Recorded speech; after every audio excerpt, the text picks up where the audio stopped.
Hello traders, we have several important updates going live on December 5th of 2025. Updates designed to give you more flexibility, provide clearer expectations, and strengthen the path to real prop trading accounts. Now, these changes come directly from performance data, community feedback, and a commitment to building a trader-friendly model that also focuses on risk. So let's walk through everything you need to know. First, the biggest update, we have fully removed high-frequency trading and gambling flags. So that means there will be no new HFT or gambling flags issued, and all existing flags will be cleared by the end of day December 5th. These flags will no longer affect payout eligibility in any way. So why the change? These flags originally were designed to help prevent tilt, over-leveraging, and chaotic trading behavior, but they also created unnecessary friction for traders who are improving their process.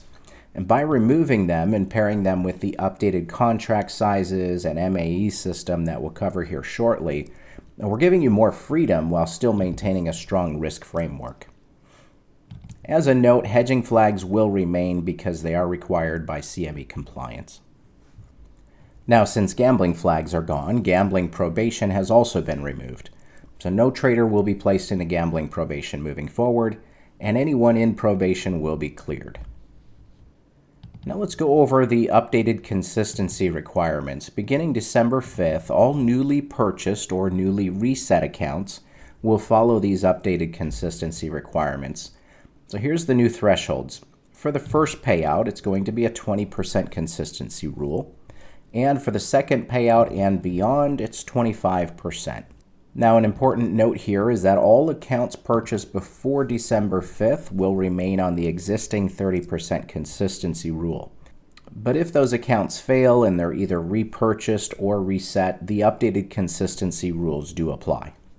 Next, we're updating maximum contract sizes across all account types for every trader on every active account, regardless of when it was purchased. This change supports safer, more sustainable scaling, especially now that HFT and gambling flags have been removed. So here's the new maximums. As you can see on the 25K account, we're going from 5 minis to 3. The 50K goes from 10 to 5, and so on. One important distinction here is that for the 500K account, since they're no longer offered, those are going to be sized down to the same as the 250K accounts. Now the reality here is that most traders weren't using the old limits anyway, and the previous numbers were far higher than what real professional traders deploy relative to their drawdowns. This updated structure keeps risk aligned with reality while still giving you plenty of room to operate. Now, we've also simplified and clarified how the maximum adverse excursion systems work. A max adverse excursion measures how far a trade moves against you before recovery or closure. Excessive max adverse is a major cause of blown accounts. So here's what's new. A warning flag will be issued in the event that a trader breaches 50% of the available drawdown on any single position in max adverse. So what that means is if a trader goes beyond 50% of their available drawdown in max adverse excursion on any single position, that will trigger a warning flag. Now, to make tracking easier, your permitted max adverse excursion will now be displayed on your trader dashboard at the close of every trade. So here's what happens when a warning is triggered. Now, the trader won't be able to request any payouts that week for any of their Gladiator accounts, and any pending payout requests will automatically be rejected. Now, to protect traders during copying or fast markets, only one max adverse excursion warning will be issued per trader per day. So an example would be if there are multiple accounts breaching the max adverse guidelines on the same day, that would still only be one warning. Additionally, if there's multiple breaches in one day, again, that would just count as one warning. So this prevents traders from being overly penalized for market volatility, maybe an execution mistake, or from trades being copied across accounts.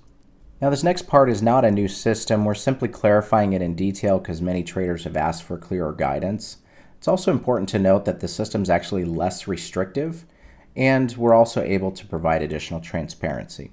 So moving forward, a trader will enter into compliance discovery phase if they receive 2 warnings in the same week or 3 warnings within any rolling 4-week period. So in short, avoid exceeding 2 warnings in a single week or 3 warnings in 4 weeks. Now, the purpose behind compliance discovery is not punitive. It's a corrective structure that helps traders regain discipline, build better risk modeling, stabilize their account, and improve sustainability and long-term survivability. And many traders have gone through this process, they've passed it successfully, and many of them have gone on to trade live accounts with us. So what are the requirements to restore payout eligibility and ultimately exit compliance discovery? A trader needs to trade above the payout threshold for 10 trading days, achieve 5 profitable days, each of them equal or greater than 10% of the original drawdown.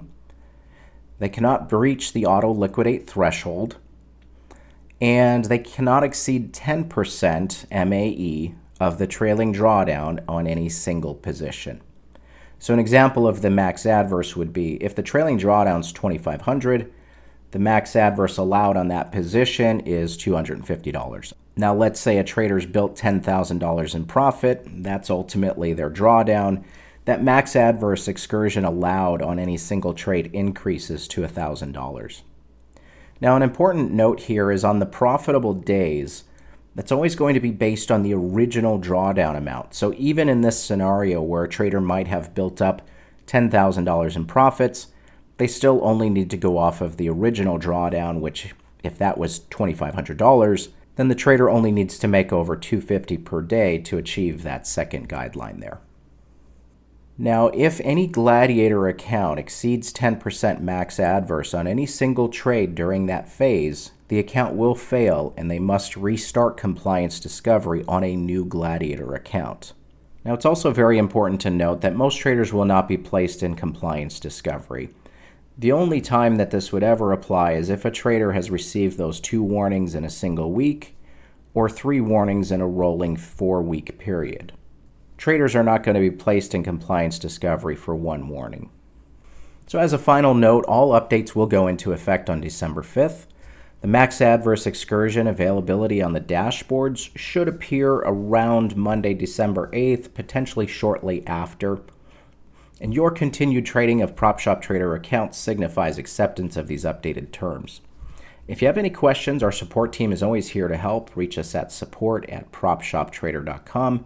And as always, thank you for being a part of PropShopTrader and for trading with us. Trade well. Cheers.